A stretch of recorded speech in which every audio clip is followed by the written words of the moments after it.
94세인 정순자 할머니는 난간에 손도 대지 않고 2층까지 계단을 오릅니다. 일주일에 3번은 스스로 운전해 동네 작은 도서관으로 봉사를 나갑니다. 그녀보다 무려 44살이나 어린 주치의보다 혈압 수치도 더 안정적입니다. 그런데 정말 놀라운 건 불과 9년 전만 해도 할머니는 보행기에 의지했고 12가지 약을 복용하며 피클병 뚜껑조차 혼자 열 수 없었다는 사실입니다. 어떻게 이렇게 허약했던 몸이 다시 건강을 되찾았을까요? 값비싼 치료나 복잡한 운동 프로그램이 아니었습니다. 대부분의 사람들이 한 번도 들어보지 못했을 단순한 5가지 아침 습관이었습니다. 이건 흔한 건강 정보가 아닙니다. 전 세계 장수 노인들의 삶에서 정순자 할머니가 직접 찾은 오래된 지혜였습니다. 변화가 너무 극적이어서 주치의조차 쉽게 믿기 어려웠습니다. 정순자 할머니는 35년 동안 아이들을 가르치며 남편 강민호 씨와 함께 누구보다 평범하고 안정된 삶을 살아왔습니다. 그런데 82세가 되던 해 남편이 세상을 떠나자 모든 것이 무너졌습니다.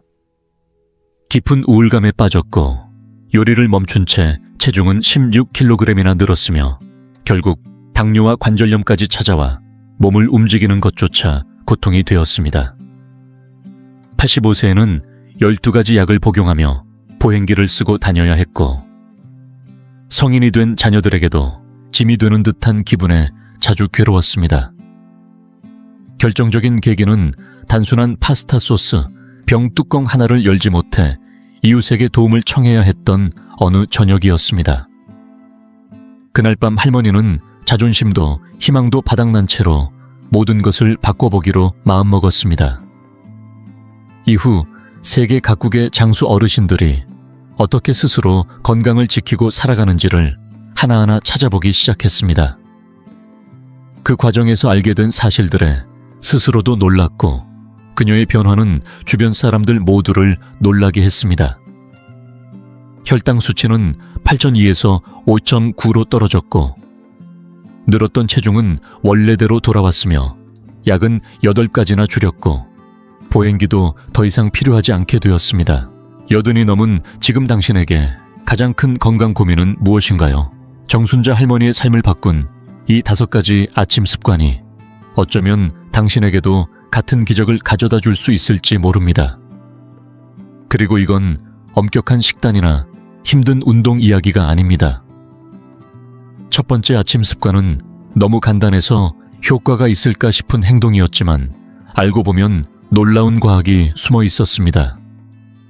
정순자 할머니는 매일 아침 6시에 일어나 부엌 창가에 앉습니다. 그 창문은 서울 성북구에 있는 할머니 댁에서 동쪽을 향하고 있죠.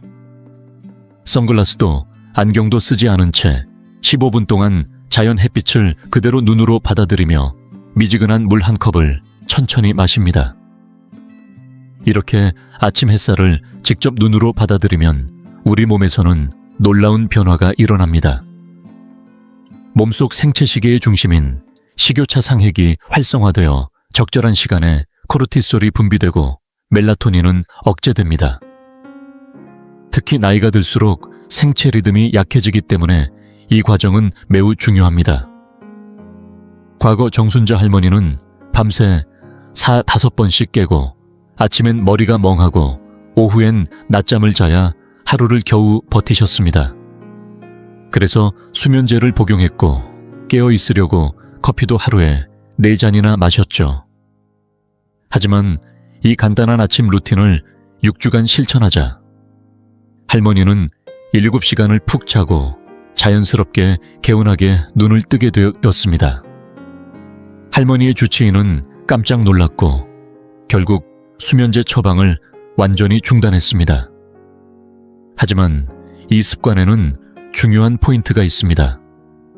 빛은 반드시 직접 눈에 들어와야 하며 창문을 통해서나 안경을 끼고는 안 됩니다. 그리고 반드시 잠에서 깬 후 1시간 이내에 해야 효과가 있습니다. 혹시 창문이 동쪽을 향하지 않는 아파트에 살고 있다면 아파트 베란다나 현관 앞에 10분만 앉아보세요. 몸이 불편해 외출이 어렵다면 창문 근처에서 햇빛이 얼굴에 직접 닿도록 위치를 바꾸는 것만으로도 충분합니다. 심지어 흐린 날에도 실내 조명보다 자연광이 훨씬 강력하기 때문에 그 효과는 여전히 유효합니다. 두 번째 아침 습관은 감사와 기억의 연습입니다. 햇빛 의식을 마친 뒤 정순자 할머니는 아주 단순해 보이지만 과학적으로 입증된 한 가지 습관을 실천합니다. 감사와 기억력 강화를 동시에 자극하는 이 방법은 특히 노화된 뇌를 위해 고안된 놀라운 방식입니다. 할머니는 손바닥만 한 작은 노트를 꺼내 3가지 고마운 일을 적습니다. 하지만 여기에는 중요한 차이가 있습니다. 그냥 가족이 있어 감사하다 라고 쓰지 않습니다. 대신 이렇게 씁니다.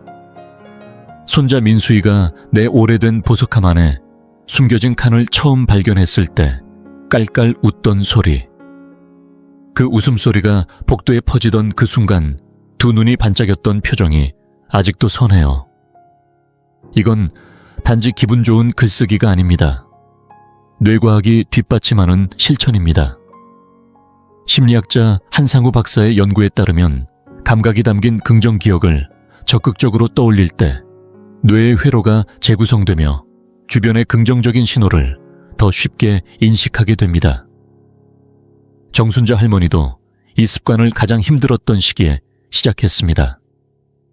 그땐 내가 세상에 아무 의미 없는 사람처럼 느껴졌어요. 아침에 눈을 떠도 고마운 걸 하나 찾기도 힘들었죠. 하지만 3주가 지나자 뇌의 반응이 달라졌습니다. 우체부 아저씨의 손인사 딱 좋은 온도의 차 한 잔, 베란다 난간에 앉은 참새 한 마리까지 작고 조용한 기쁨들이 스스로 눈에 들어오기 시작한 겁니다. 기억의 요소도 중요합니다. 우리는 나이가 들수록 기억력 감퇴에만 주목하지만 이런 감각 기반의 회상은 새로운 뇌 연결을 만들고 기존 기억 회로를 강화합니다.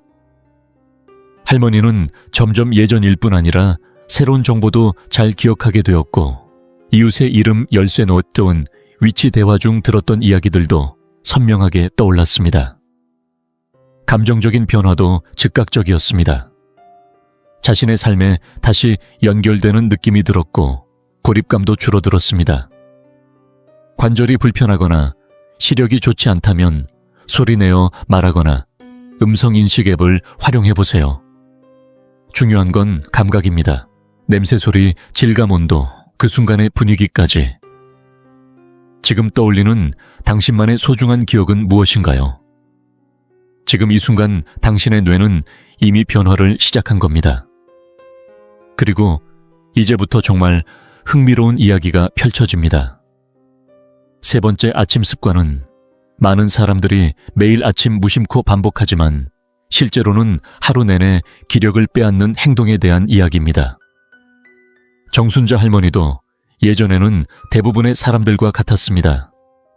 잠에서 깨어나자마자 부엌으로 가서 가장 먼저 커피부터 내리곤 했죠. 그 한 잔의 커피가 몸속 깊은 곳에서 어떤 영향을 미치는지 전혀 알지 못한 채 말입니다. 하지만 이 작은 습관이 그녀의 에너지를 매일같이 소모시키고 있었던 것입니다.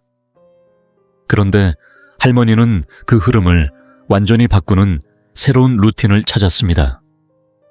커피도 음식도 섭취하기 전에 가장 먼저 하는 일.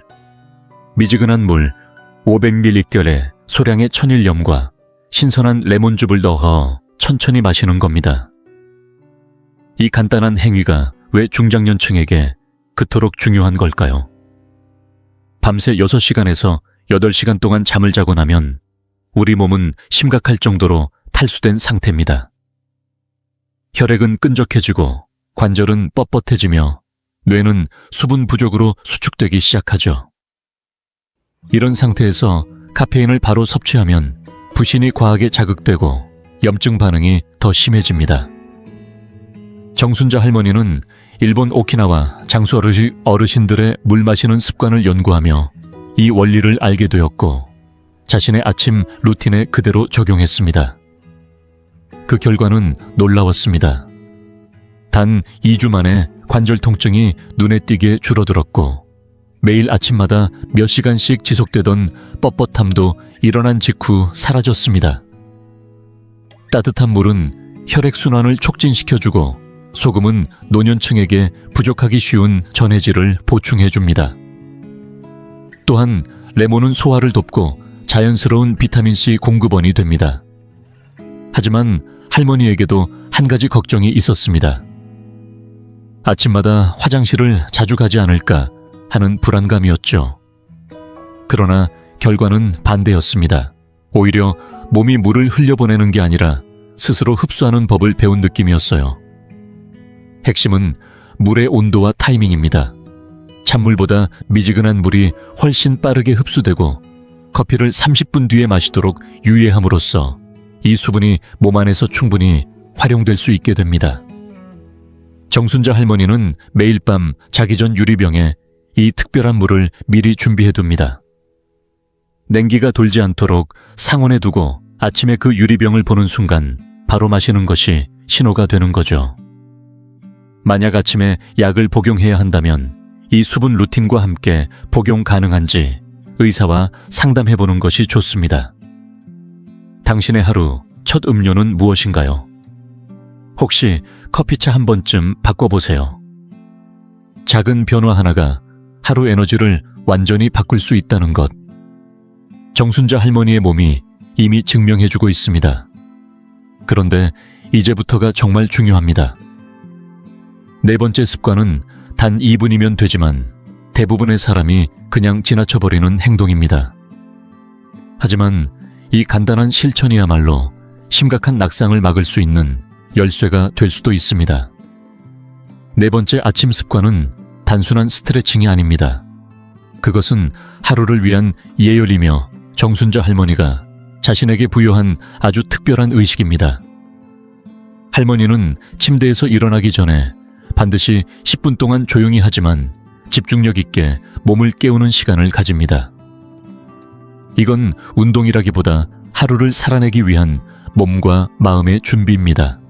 할머니는 이 루틴을 처음에는 일본 장수 노인들의 일상에서 발견했고 나중에는 낙상 방지를 전문으로 하는 물리치료사들의 조언을 참고하여 자신만의 방법으로 완성했습니다.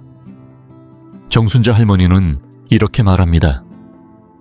우리 나이에는 한 번의 낙상이 그냥 불편함으로 끝나지 않아요. 삶 전체가 바뀔 수 있어요. 그런데 굳은 몸은 그 위험을 더 크게 만들죠. 그래서 그녀는 매일 아침 아직 이불 속에 누운 채로 조용히 발목부터 움직이기 시작합니다. 양발을 천천히 시계 방향으로 10번, 반대 방향으로 10번 돌립니다.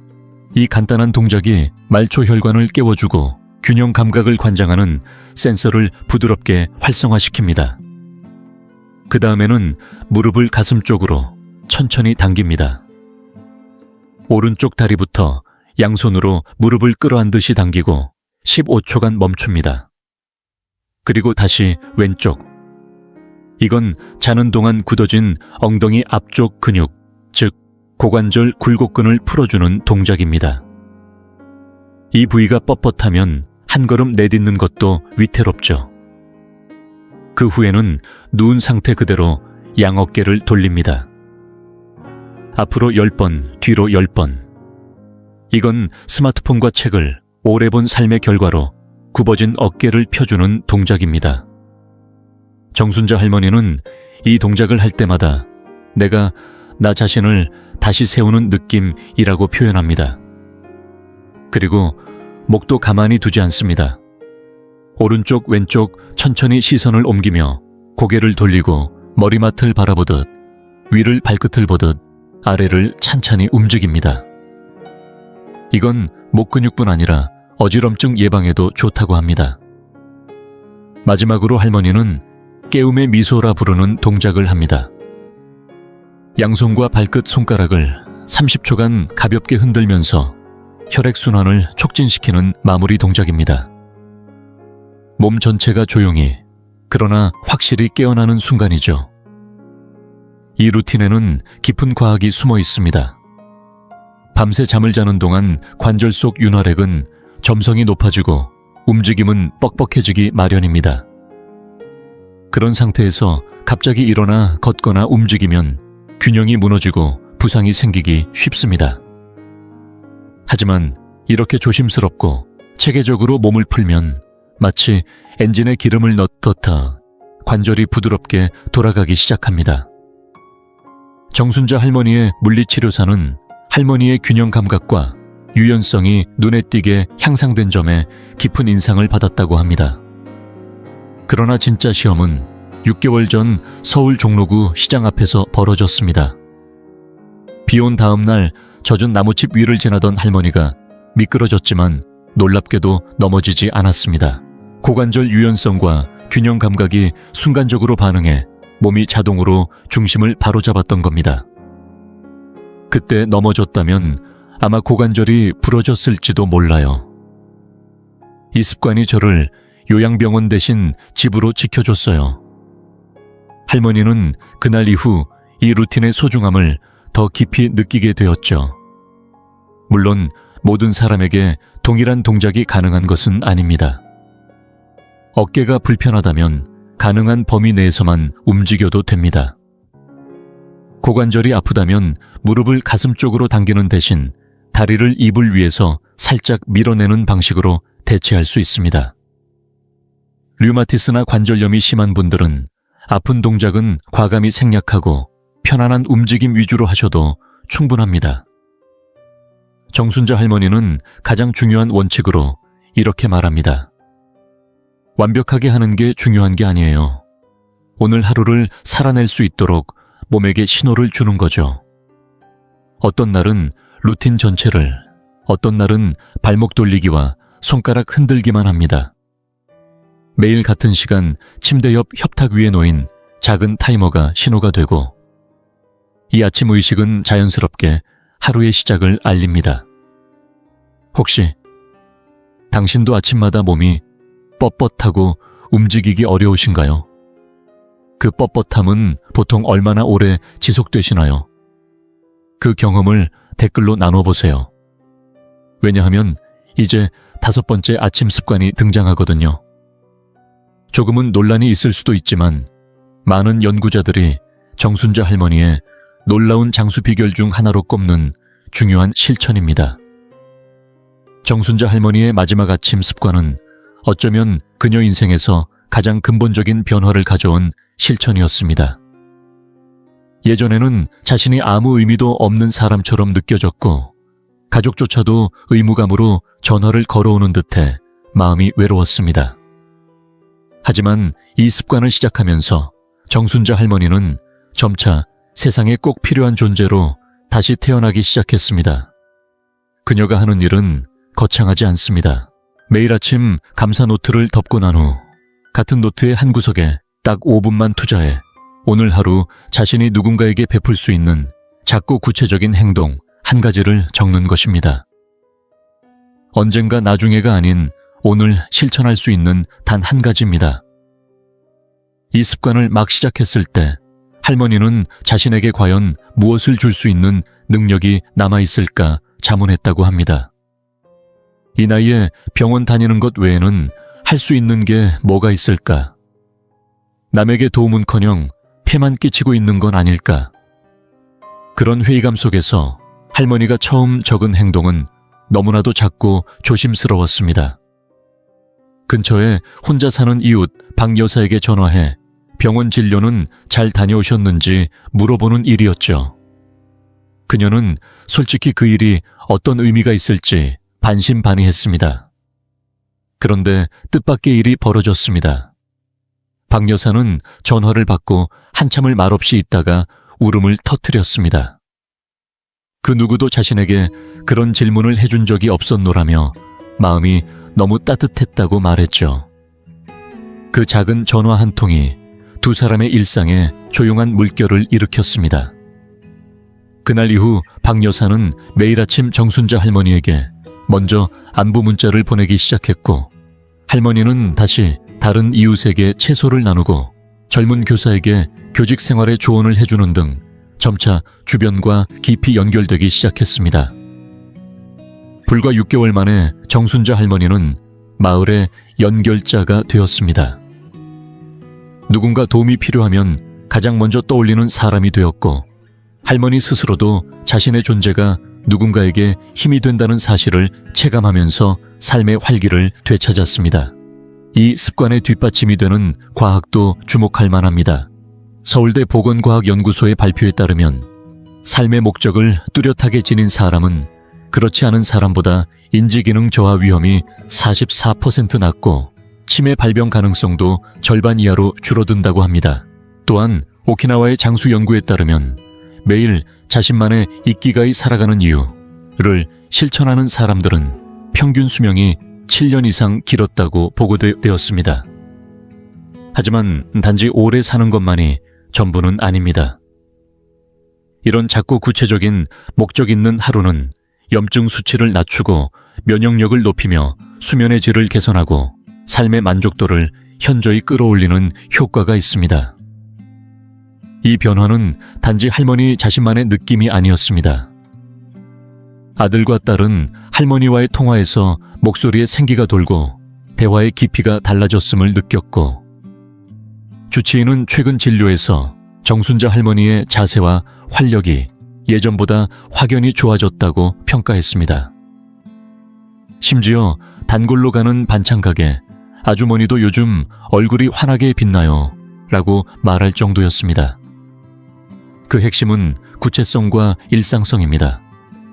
단순히 누군가를 돕고 싶다는 막연한 마음이 아니라 오늘 손자에게 축구 경기 응원 문자를 보내겠다, 늘 웃는 택배 기사님께 오늘은 꼭 고맙다고 말하겠다처럼 오늘 할 수 있는 구체적 행동 하나가 중요합니다. 정순자 할머니는 그날그날 떠오르는 작고 따뜻한 행동들을 노트에 쭉 적어두기도 합니다. 혼자 사는 지인에게 전화 한 통 옛날 요리 비법을 전해주기, 손편지 쓰기, 마음에 남았던 말을 메시지로 전하기, 누군가의 이야기를 끝까지 들어주기 등 누구나 실천할 수 있는 행동들입니다. 몸이 불편하거나 외출이 어려운 분들도 이 습관을 실천할 수 있습니다. 온라인을 통해 댓글로 따뜻한 말을 남기거나 이메일로 응원을 보내거나 비대면 자원봉사에 참여하는 방식도 있습니다. 중요한 건 규모가 아닙니다. 정순자 할머니는 이렇게 말합니다. 어떤 날은 그냥 시장에서 마주친 사람마다 눈 마주치고 미소 한번 짓는 걸로 끝낼 때도 있어요. 근데 그 미소 하나가 그 사람의 하루를 바꿀 수도 있죠. 이 모든 기록은 할머니가 감사일기를 적던 그 노트에 함께 담깁니다. 감사와 기여 두 감정이 하나의 리듬으로 매일 아침을 열어주고 그날 하루의 마음가짐과 방향성을 결정짓는 습관이 된 것입니다. 당신은 요즘 어떤 방식으로 다른 이의 삶에 기여하고 계신가요? 혹시 오늘 작은 행동 하나를 떠올릴 수 있다면 그것만으로 이미 누군가에게 빛이 될 수 있습니다. 댓글에 당신의 생각을 남겨보세요. 왜냐하면 세상을 바꾸는 건 결국 아주 사소한 친절에서 시작되니까요. 정순자 할머니의 인생은 한마디로 기적에 가까운 전환을 이뤄냈다고 해도 과언이 아닙니다. 지금부터 말씀드릴 전과 후의 모습을 듣고 나면 아마 당신도 믿기 어려울지도 모릅니다. 85세였을 때 할머니는 하루에 12가지 약을 복용하며 지팡이 없이는 집 안에서도 이동이 어려웠습니다. 체중도 지금보다 16kg이나 더 나갔고 병원에 갈 일이 없으면 집 밖에 나가지 않았습니다. 자녀들과의 통화도 주로 자녀 쪽에서 걸려올 때만 받았고 하루 대부분을 텔레비전 앞에서 쓸쓸하게 보내며 나는 이제 쓸모없는 존재라는 생각에 스스로를 가라앉히곤 했습니다.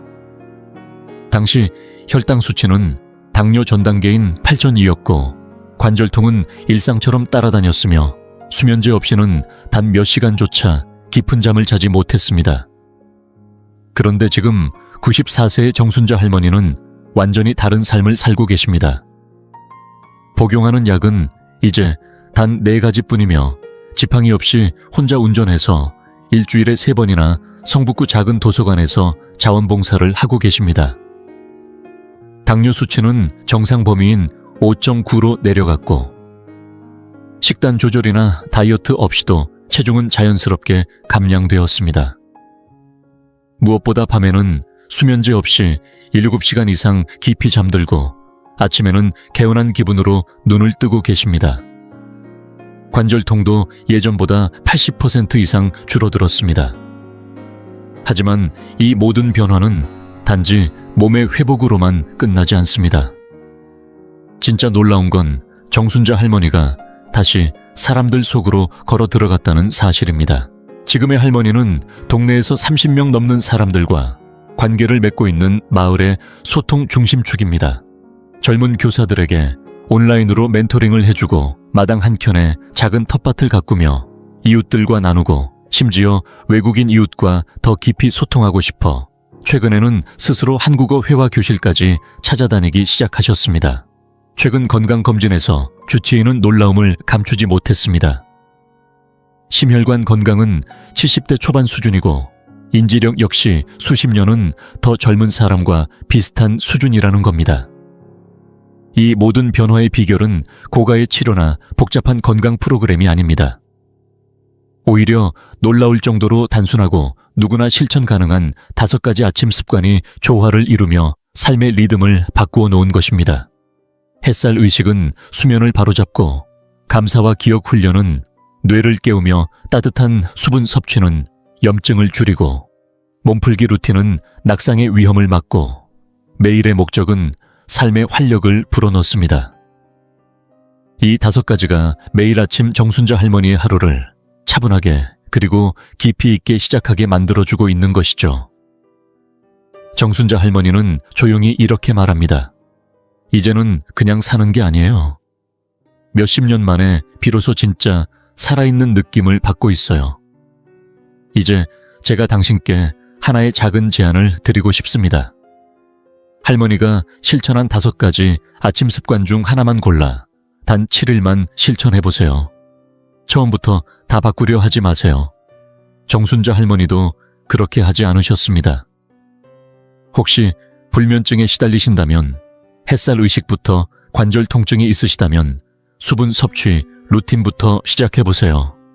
그리고 7일 후에 다시 와서 댓글로 알려주세요.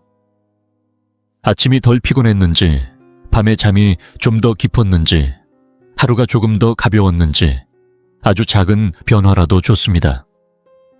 당신의 이야기가 또 다른 누군가에게는 변화의 시작이 될 수 있으니까요. 혹시 이 이야기가 당신 마음에 작게나마 울림을 주었다면 지금 바로 이 영상을 당신이 아끼는 누군가에게 전해주세요. 우리는 언제든 어떤 나이든 다시 시작할 수 있으니까요. 그리고 그 시작은 아침입니다. 믿기 힘드시겠지만 아침 저녁으로 매일 사용하고 계신 그 가글이 입안을 살균하고 입 냄새를 잡아줄 거라 믿었던 그 제품이 오히려 조용히 여러분의 구강 건강을 망치고 있을지도 모릅니다. 그런데 우리 부엌에 늘 있는 소금 단돈 몇 원도 안 되는 그 소금으로 만든 따뜻한 소금물이 서울 종로에서 이비인후과를 진료해온 정명수 박사님이 30년 동안 가족의 건강을 지켜온 비밀 무기라는 사실 알고 계셨나요? 상식을 완전히 뒤집는 이 놀라운 이야기가 지금 바로 밝혀집니다. 잠시 멈추고 영상을 끝까지 봐주세요. 혹시 이런 불편함 겪고 계신가요? 목에 늘 뭔가 걸린 듯 답답하고 기침해 또 안 나오고 삼켜도 내려가지 않는 느낌. 조금만 피곤하면 목이 또 부어오르고 감기가 걸린 듯 몇 주씩 낫질 않죠. 아니면 환절기만 되면 코막힘이 심해지고 밤새 뒤척이며 잠을 설친 적 있으신가요? 아침에도 개운치 않고 하루 종일 멍하고 무기력하게 보내신 적은요? 더 난감한 건 매일 이를 잘 닦아도 입에서 불쾌한 냄새가 사라지지 않아 손주들이 가까이 다가올 때 괜히 신경이 쓰인다는 점입니다. 게다가 밤마다 들리는 코골이 소리. 본인도 숙면을 못하고 옆 사람 잠까지 방해하는 큰 골칫거리죠. 이런 증상 때문에 우리는 병원을 몇 번이나 오갔고 알록달록한 약도 숱하게 먹었습니다. 먹을 땐 괜찮다가 며칠 지나면 또 도돌이표. 비싼 가글이니 천연 성분이니 좋다는 건 다 써봤지만 효과는 잠깐뿐이고 자극은 오히려 심했죠. 결국 문제는 그대로고 쏟아부은 돈은 쌓이면 산보다 높을 겁니다. 정말 이렇게 불편함을 안고 평생 살아야만 할까요? 오늘 제가 전해드릴 내용은 단순한 민간요법이 아닙니다. 바로 환자들에게 정엄마라 불리며 서울 종로에서 30년 넘게 이비인후과를 진료해온 정미영 박사님의 이야기입니다. 수많은 환자를 만나며 터득한 경험 속에서 박사님은 늘 말합니다. 진짜 좋은 처방은 사실 우리 집 부엌에 있다고요. 그래서 그는 형편이 어려운 분들이나 만성질환으로 고생하는 이들에게 이 소금물 가글법을 손수 써서 작게 인쇄해 나눠주곤 했습니다. 오늘 공개되는 비법은 바로 그 정미영 박사님이 무려 30년 동안 매일 실천해온 습관이자 수많은 사람들을 괴롭히던 고질적인 문제를 해결해준 가장 단순하면서도 놀라운 효과를 지닌 천연 건강 비책, 바로 따뜻한 소금물 가글입니다. 그리고 본격적으로 시작하기 전에 당신에 대해 조금 더 알고 싶습니다. 지금 이 영상을 보고 계신 당신은 몇 살이신가요? 그리고 어느 지역에서 시청 중이신가요? 댓글로 남겨주세요. 당신의 이야기를 읽는 것은 저에게 큰 기쁨이 될 것입니다. 당신이 나누어 주시는 삶의 경험 하나하나가 우리의 이 공간을 더욱 따뜻하고 가까운 곳으로 만들어 줄 거라고 믿습니다. 그럼 이제 함께 시작해 볼까요?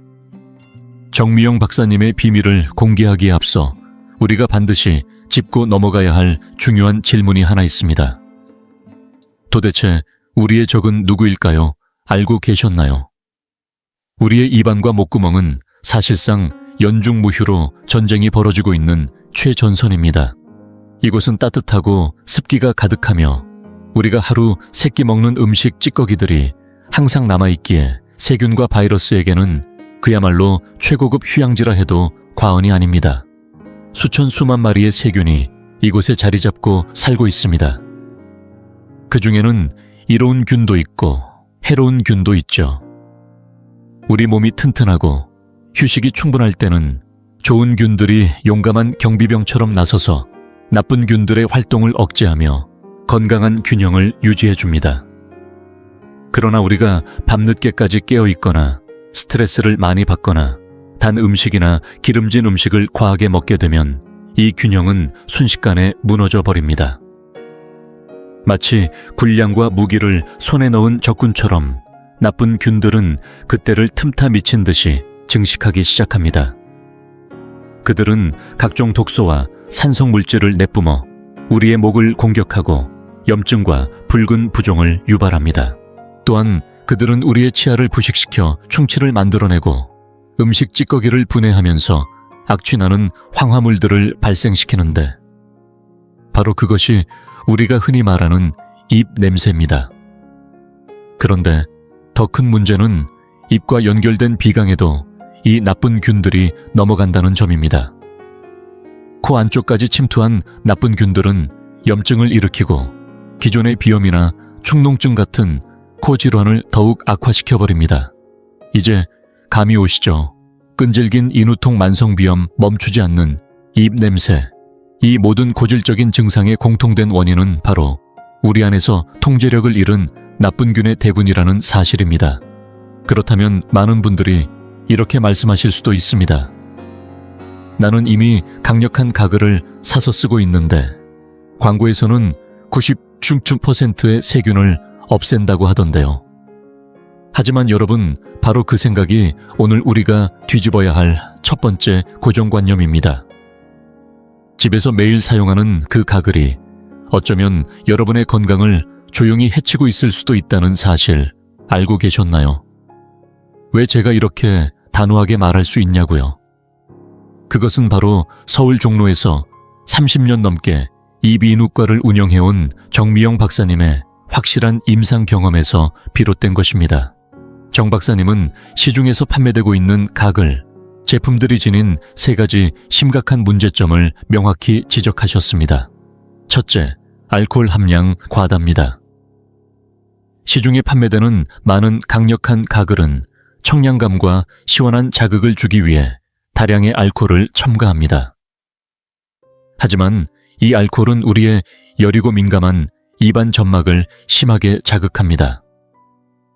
장기적으로 사용할 경우 점막이 건조해지고 위축되며 오히려 염증이나 질환에 걸릴 위험을 높일 수 있습니다. 즉, 보호가 아니라 파괴를 불러오는 셈이죠. 둘째, 화학 살균제의 무차별 공격입니다. 이들 각을 속 살균 성분은 마치 전쟁터에 떨어지는 무차별 폭탄과도 같습니다. 나쁜 균을 죽이긴 합니다.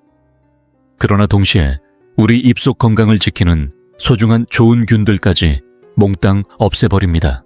입속 미생물 군집의 균형이 무너지면 제품 사용을 멈추는 순간 나쁜 균이 훨씬 더 빠른 속도로 되살아나 버립니다.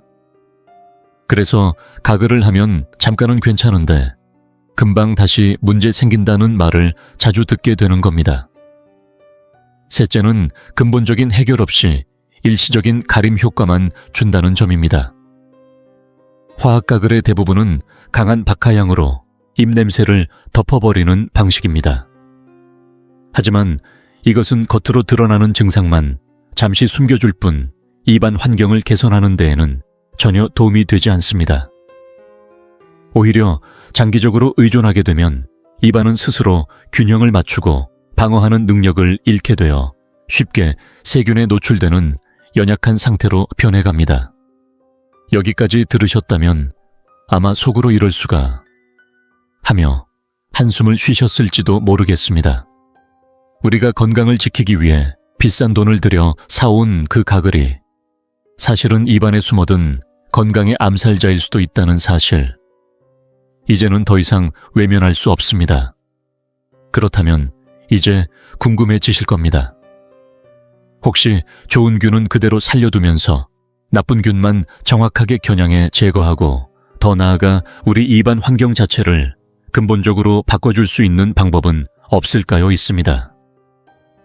바로 그 정답은 너무도 평범해서 눈길조차 주지 않았던 우리가 매일 부엌에서 쉽게 구할 수 있는 그 한 잔의 따뜻한 소금물 슈크입니다.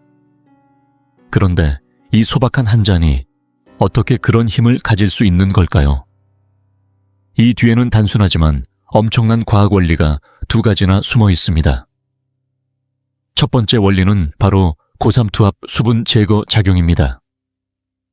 말은 복잡해 보이지만 실은 우리가 오이소박이나 무김치를 절일 때 소금을 뿌려두면 물이 빠져나오는 원리와 똑같습니다. 생각해보세요. 신선한 오이에 소금을 뿌리면 시간이 지나면서 촉촉한 수분이 쭉 빠져나오고 오이는 서서히 숨이 죽죠. 소금물 슈크도 마찬가지입니다. 우리가 적절한 농도로 만든 소금물은 세균 세포 안보다 농도가 높기 때문에 삼투압 원리에 의해 세균 세포 안의 수분이 바깥으로 마구 빠져나가게 됩니다. 결국 수분을 잃은 세균은 번식할 수 없고 심한 경우 바로 말라 죽게 되죠. 이처럼 소금물은 몸에 해를 주지 않으면서도 나쁜 균만 겨냥해 확실히 잡아내는 가장 자연스럽고 정교한 선택적 무기입니다. 단세포 생물인 세균에게는 치명적이지만 사람의 강력한 점막세포에는 아무런 해를 주지 않는 그야말로 정밀타격의 대표 예라 할 수 있습니다. 2번째 원리는 천연 한겸 소염 작용입니다.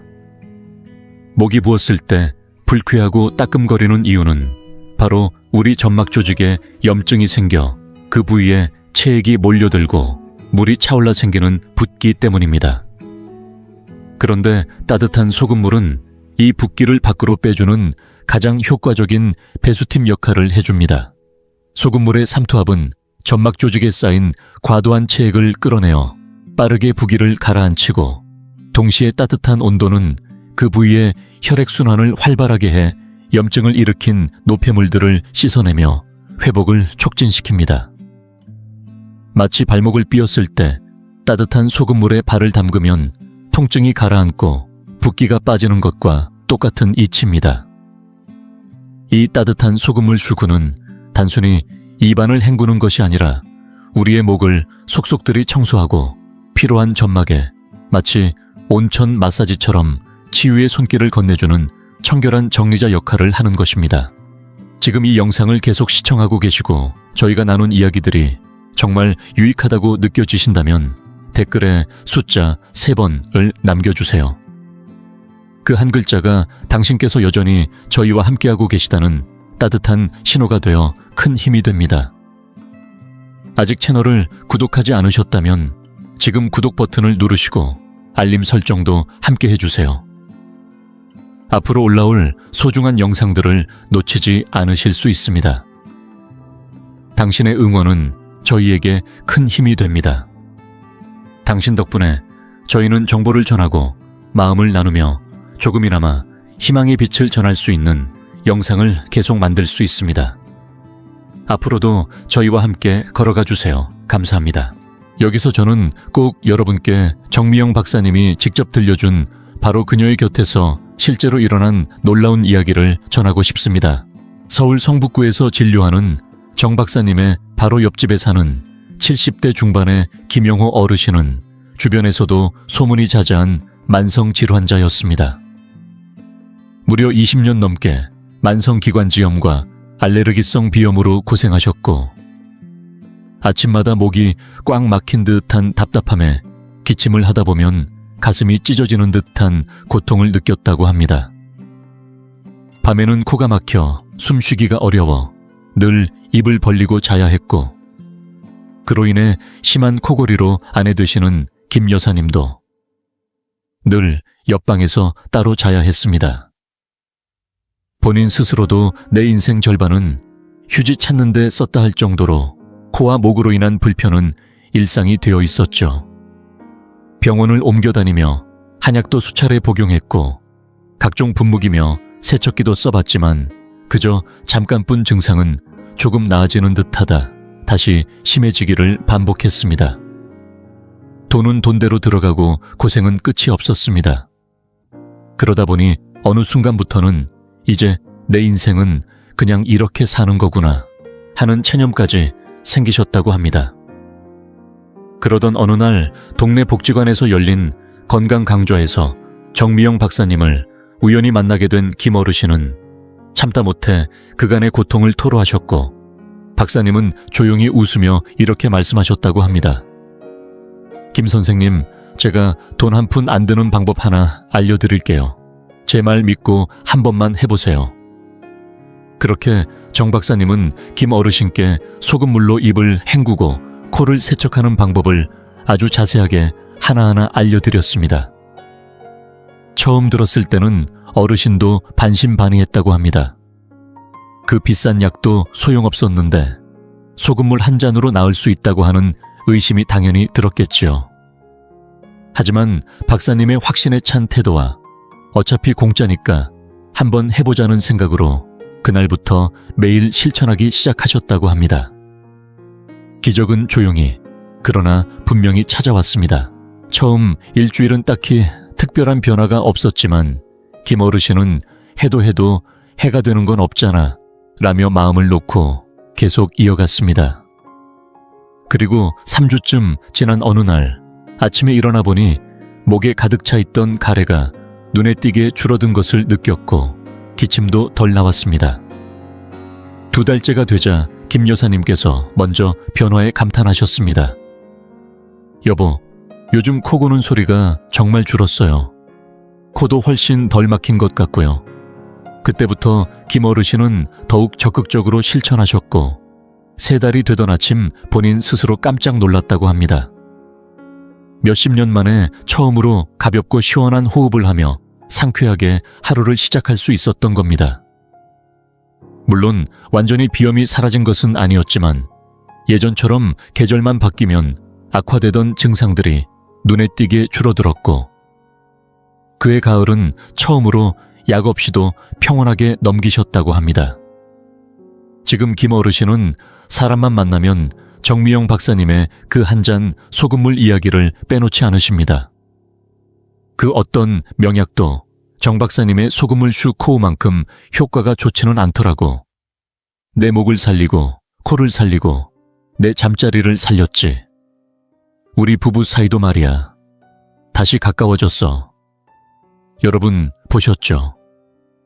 이렇게 간단한 습관도 올바른 방식으로 꾸준히 실천하면 우리의 삶을 완전히 뒤바꿀 수 있습니다.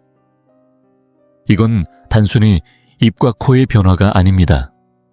그것은 숨쉬는 기쁨 잠드는 평온 함께 사는 관계까지 되살려주는 삶 전체를 바꾸는 기적이 되는 것입니다. 물 한 잔에 담긴 힘, 이제 조금씩 감이 오시죠? 아마 지금쯤이면 나도 당장 소금물로 시작해봐야겠다는 생각이 드셨을 겁니다. 하지만 잠깐만요.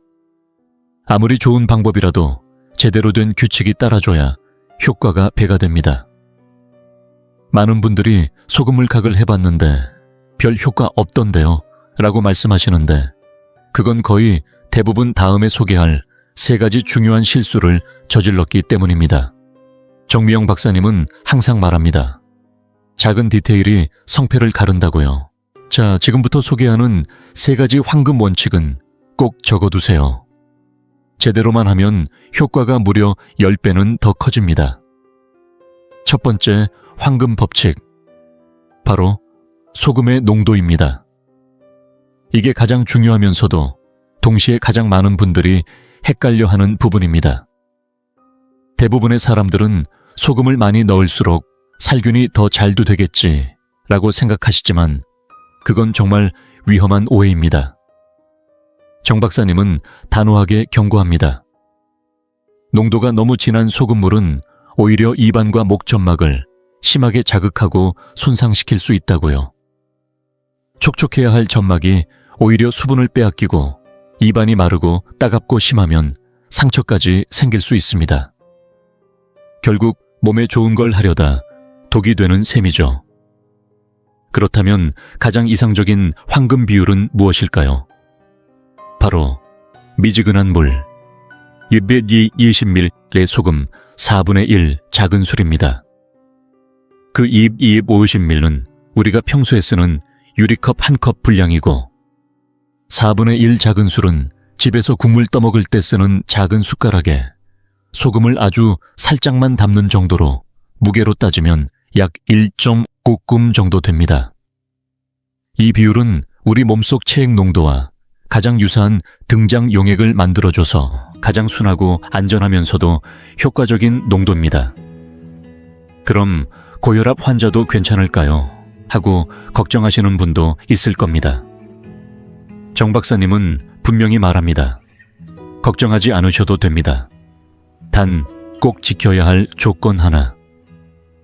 절대로 삼키지 말고 각을 후엔 완전히 뱉어내야 한다는 것. 이건 마시는 게 아니라 씻어내는 것이니까요. 혹시라도 더 안심하고 싶다면 저염 소금을 사용하시면 더욱 좋습니다. 또한 물의 온도도 중요합니다. 너무 차갑지도 뜨겁지도 않은 약 40도 정도의 미지근한 물 손등으로 만졌을 때 따뜻하다고 느껴지는 온도가 가장 적당합니다. 이 온도에서는 소금이 잘 녹고 입안도 가장 편안하게 느껴집니다. 그리고 어떤 소금을 써야 하냐고요? 정 박사님은 말합니다. 너무 어렵게 생각하지 마세요. 집에 있는 일반 정제 소금도 괜찮고 천일염이나 굵은 소금도 다 괜찮습니다. 중요한 건 복잡한 소금이 아니라 정확한 비율이라는 거죠. 너무 쉽죠? 그렇다면 이제 다음 황금 법칙으로 넘어가 볼까요? 두 번째 황금 법칙은 바로 시간입니다. 언제 하느냐에 따라 소금물 가글의 효과는 2배 이상 달라질 수 있습니다. 정미영 박사님은 이 점을 매우 중요하게 강조하시며 하루 중 가장 효과적인 3번의 시점을 추천하셨습니다. 이 황금 시간대를 지켜주는 것만으로도 같은 방법에서 훨씬 더 놀라운 결과를 얻을 수 있습니다. 첫 번째는 아침에 일어나자마자입니다. 우리가 잠든 동안 입안은 온종일 가장 완벽한 세균 번식 공간이 됩니다. 입을 닫고 자면서 산소는 부족해지고 침의 흐름은 줄어들며 따뜻하고 촉촉한 환경 속에서 나쁜 균들이 밤새도록 활동하게 되죠. 아침에 양치만 하고 끝내는 분들도 많지만 양치만으로는 이 야간 근무를 마친 세균 군단을 완전히 몰아내기 어렵습니다. 따뜻한 소금물로 가글을 하면 밤새 쌓인 입속 세균과 노폐물을 부드럽고 확실하게 씻어내며 건강한 하루의 시작을 준비할 수 있습니다. 두 번째는 점심 또는 저녁 식사 후 30분 뒤입니다. 많은 분들이 식후 바로 가글을 하려 하지만 정 박사님은 반드시 30분을 기다릴 것을 권장하십니다. 왜냐하면 식사를 하고 나면 입안은 일시적으로 산성으로 변하게 되고 이때 침은 산도를 조절하고 남은 음식물을 분해하기 위해 열심히 일하고 있습니다. 이 침을 먼저 충분히 활동하게 해준 뒤 소금물이라는 주력 청소부가 나서야 입안 구석구석을 더 효율적으로 정리할 수 있습니다. 남은 음식 찌꺼기를 제거하는 동시에 산성 환경도 중화시켜 건강한 구강 상태를 되찾는 데 효과적입니다. 세 번째는 잠들기 직전입니다. 이것은 절대로 빼먹어서는 안 되는 가장 중요한 시점입니다. 밤이 되면 침의 분비는 줄어들고 입안은 다시 세균들에게 천국이 됩니다. 이때 소금물 가글은 우리 입과 목에 야간 보호막을 만들어줍니다. 하루 동안 쌓인 각종 잔여물과 세균을 제거해준 뒤 세균의 야간 증식을 억제하고 다음날 아침 입안 냄새와 목의 불쾌감을 현저히 줄여줍니다. 실제로 많은 분들이 소금물 가글 후 자고 일어나면 입이 훨씬 개운하고 목도 시원하다고 말합니다. 세 번째 황금 법칙은 올바른 동작입니다. 시간도 맞췄고 도구도 준비했는데 막상 가글을 엉터리로 하면 소용이 없습니다. 정미영 박사님은 모든 분들을 위해 아주 친절한 실전 안내를 덧붙여 주셨습니다. 첫 번째 단계는 목구멍 깊숙한 곳까지 세척하는 방법입니다. 따뜻한 소금물을 한 모금 머금고 고개를 천천히 뒤로 젖혀 얼굴이 천장과 거의 수평이 되도록 합니다. 그 상태에서 입을 벌리고 목 깊은 곳에서 끄르릉 소리가 나도록 가글을 합니다. 이 소리가 꼭 나야 합니다. 이 진동이 있어야만 소금물이 목젖 깊숙한 곳까지 닿고 거기 남아있던 세균과 노폐물을 제대로 씻어낼 수 있기 때문입니다. 최소 30초 이상 유지하고 나서 뱉어냅니다. 만약 인후통이 심한 날은 2, 3회 반복해도 괜찮습니다. 두 번째 단계는 입안 전체를 세척하는 방법입니다. 다시 따뜻한 소금물을 한 모금 머금고 이번엔 고개를 숙이지 않고 입을 닫은 상태에서 볼과 혀를 적극적으로 움직여 입안 구석구석을 휘젓습니다. 좌우로 흔들고 위아래로 넘기며 마치 작은 폭풍이 입안에서 일어나듯이 강하게 물살을 만들어야 합니다. 잇몸 라인 치아 사이, 혀 및 뺨 안쪽까지 모든 구석을 물이 지나가도록 해야 하고 이때도 30초 이상은 유지해야 충분한 세정 효과를 얻을 수 있습니다. 그리고 마지막으로 비염이 있는 분들을 위한 특별한 세 번째 동작이 있습니다. 만약 김영호 어르신처럼 만성 비염으로 고생하신다면 남은 따뜻한 소금물을 코 세척에 활용해 보세요. 약국에서 코 세척 전용 기구를 구입하셔도 되고 간단히 손으로 물을 떠서 한쪽 콧구멍으로 아주 조심스럽게 들이마시고 반대쪽 콧구멍이나 입으로 천천히 흘려보내는 방법도 괜찮습니다. 중요한 점은 절대로 무리하게 세게 들이마시지 않는 것. 아주 부드럽고 천천히 진행해야 합니다. 이 방법은 코 안에 남아있는 점액이나 알레르기 유발 물질을 말끔히 씻어내주어 코막힘을 빠르게 해소해줍니다. 이 세 가지 동작을 올바른 시간에 올바른 방법으로 실행한다면 이제 소금물은 단순한 1,000원짜리 조미료가 아니라 우리 몸을 지키는 가장 믿음직한 건강 수호자가 될 것입니다. 오늘부터 시작해보세요. 작은 습관 하나가 하루하루를 바꾸고 결국 인생 전체를 달라지게 만들 수 있습니다. 이제 황금 비율, 황금 시간, 황금 동작. 이 세 가지 황금 법칙을 모두 기억하셨나요? 가만히 생각해 보세요. 이렇게 간단한 원리지만 그 안에 담긴 지혜는 정말 놀랍습니다. 이 세 가지 원칙만 제대로 실천해도 이미 90%의 사람들을 앞서가는 소금물 가글의 입문 고수가 되신 겁니다. 하지만 정미영 박사님의 비밀은 여기서 끝이 아닙니다. 지금부터는 소금물 가글의 효과를 한 단계 더 끌어올릴 수 있는 진짜 비밀, 즉 박사님이 오랜 세월 동안 실천하며 다듬어온 고급 비방을 소개해 드리겠습니다. 기본 원칙을 정확히 익히신 여러분께는 이제 건강으로 가는 입장권이 손에 쥐어졌습니다. 그러나 이 다음 단계의 내용을 잘 익히신다면 여러분은 단순한 예방을 넘어 치유와 회복의 길까지 나아가실 수 있습니다.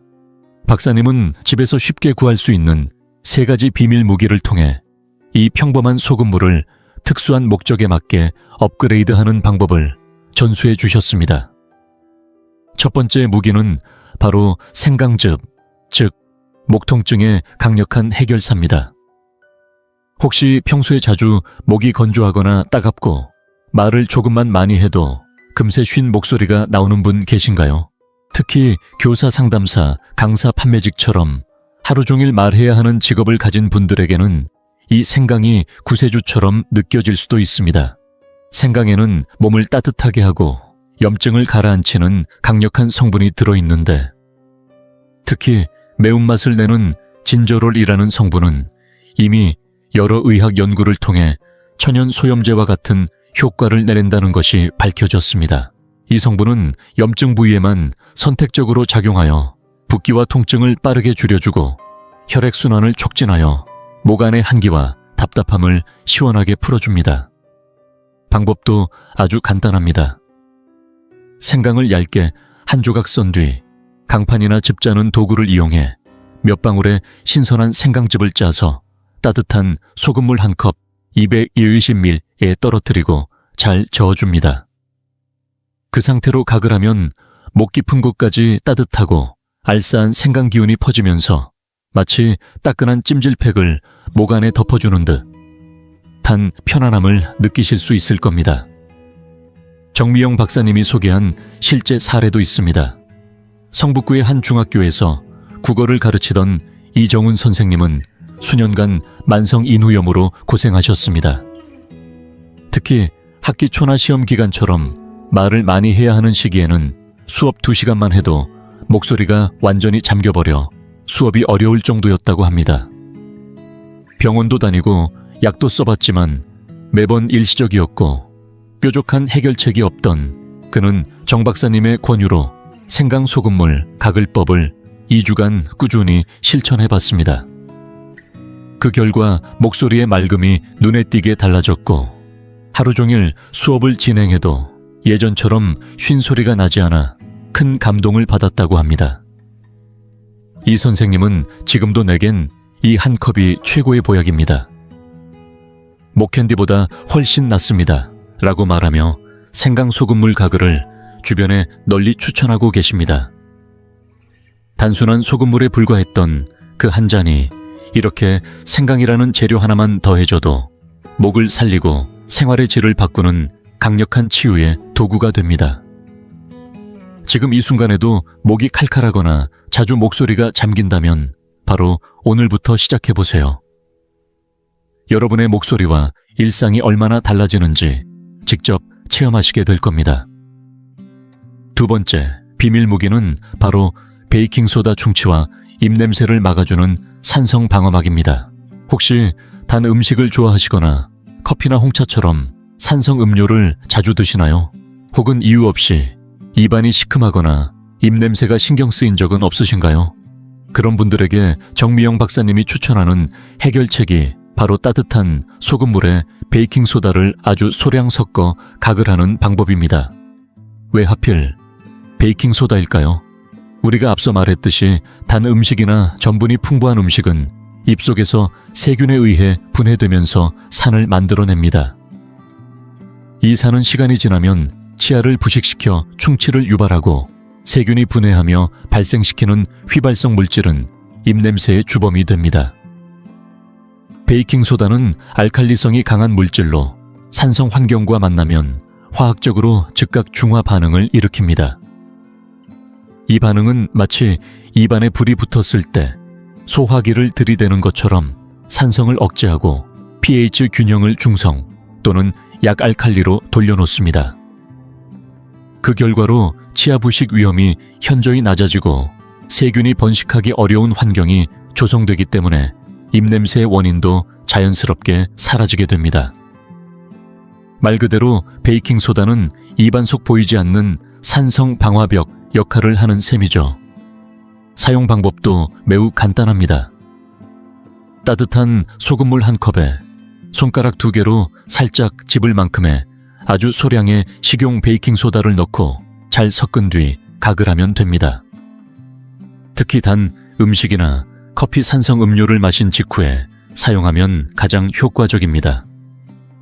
단 정 박사님은 중요한 주의사항도 덧붙이셨습니다. 베이킹소다는 강한 세정력을 가지고 있어 매일 사용하기보다는 일주일에 2-3회 정도로 충분하다는 것입니다. 적절히 사용하면 여러분의 치아와 잇몸에 견고한 보호막을 형성해주는 든든한 도우미가 되어줄 겁니다. 세 번째이자 마지막 비밀 무기는 바로 프로폴리스, 우리 몸 전체 면역력을 끌어올려주는 황금빛 액체 방패입니다. 체질이 약하거나 환절기만 되면 감기에 자주 걸리는 분, 혹은 병원이나 지하철처럼 사람이 많은 공간에 자주 드나드는 분들에게 이 방법은 꼭 권해드리고 싶습니다. 정미영 박사님의 궁극의 조언은 바로 따뜻한 소금물에 프로폴리스를 몇 방울 떨어뜨려 사용하는 것입니다. 프로폴리스는 꿀벌이 자신의 벌집을 보호하기 위해 외부의 세균과 바이러스로부터 방어용으로 만들어낸 천연 물질입니다. 현대 과학에서도 프로폴리스에는 플라보노이드라는 강력한 항균 항바이러스 성분이 풍부하게 들어있어 천연 항생제로 불릴 정도로 뛰어난 효과가 입증되고 있습니다. 더 놀라운 점은 프로폴리스는 단순히 외부 침입자만 제거하는 것이 아니라 우리 몸속 면역세포를 직접 자극해 활성화시키고 내부 방어 체계를 스스로 강화해준다는 사실입니다. 즉, 각을 할 때 프로폴리스가 첨가된 소금물은 단순한 세정제를 넘어 입과 목 점막에 직접 작용해 보호막을 형성하고 그 과정에서 전신 면역력까지 끌어올려주는 이중작용의 방어막이 되어줍니다. 바이러스와 세균이 침입하는 첫 관문인 입과 목을 먼저 지켜주는 셈이죠. 특히 독감 시즌이나 병원, 지하철, 공항처럼 공기 중 감염 위험이 높은 장소에 가기 전후로 사용하면 자신은 물론 가족 모두를 위한 훌륭한 건강수단이 될 수 있습니다. 자, 생강즙, 베이킹소다, 프로폴리스, 이 세 가지가 바로 정미영 박사님이 수십 년 동안 직접 실천하고 수많은 환자에게 전수해온 소금물 가글의 세 가지 보물입니다. 각각의 효능은 다르지만 여러분의 필요에 따라 적절히 조합해 사용하면 마치 맞춤형 건강 솔루션처럼 정밀하게 문제를 해결해주는 최적의 조합이 될 것입니다. 오늘부터 이 세 가지 비밀 무기를 하나하나 실천해 보세요. 여러분의 목, 입, 그리고 면역력까지 모두 새롭게 바뀌기 시작할 겁니다. 자, 오늘 우리는 정미영 박사님이 30년 동안 지켜온 건강의 비밀을 하나하나 밝혀냈습니다. 평범한 소금물 한 컵 속에 숨겨진 과학적 원리부터 효과를 극대화하는 황금 사용법, 그리고 세 가지 비밀 무기까지, 이 모든 걸 통해 우리는 깨닫게 됩니다. 건강을 지키기 위해 꼭 비싼 약을 먹거나 복잡한 치료를 받을 필요는 없다는 걸요. 진짜 강한 힘은 어쩌면 너무 평범해서 지나치기 쉬운 자연 그대로의 소박한 일상 속에 숨어 있는지도 모릅니다. 한번 생각해 보세요. 시중에 이름 있는 가글액 하나에 몇천 원, 아니 몇만 원이 들기도 하고 치과에 한 번만 가도 진료비에 치료비에 약값까지 한 해 지출되는 의료비가 결코 적지 않습니다. 그런데 따뜻한 물 한 컵에 소금 한 숟갈, 이 단순한 습관 하나로 1년 내내 건강을 관리할 수 있다면 그 비용은 아마도 한 잔의 커피값조차 되지 않을 겁니다. 그저 돈만 아끼는 게 아닙니다.